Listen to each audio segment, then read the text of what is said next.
Құрметті ата-аналар, бала тәрбиесі отбасынан басталады атты тақырып бойынша бірнеше психологиялық кеңестер ұсынғым келіп отыр. Американдық Вирджина Сатир баланы күніне бірнеше рет құшақтауды ұсынған екен. Баланы 4 рет құшақтау қарапайым тіршілік ету үшін қажет. 8 рет құшақтау өзін-өзі жақсы сезіну үшін қажет.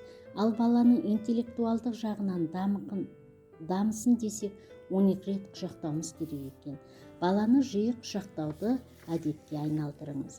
Балаңызға әрдайым айтыңыз: мен сені жақсы көремін. Қандай жағдай болмасын, мен сені жақсы көремін. Тіпті мен саған ашуланып ренжіп тұрсам да сені жақсы көремін. Маған сенімен уақыт өткізген ұнайды. Балаңызды кез келген жерде тыңдаңыз. Шыдамыңыз жетпей бара жатса да тыңдаңыз. Балаңыздың сізге не жайлы айтқысы келгенін әрдайым сезіне біліңіз. Балаға көрсетіңіз. Бір нәрсеге тыйым салғаннан гөрі дұрыс қалай жасау керектігін үйретіңіз.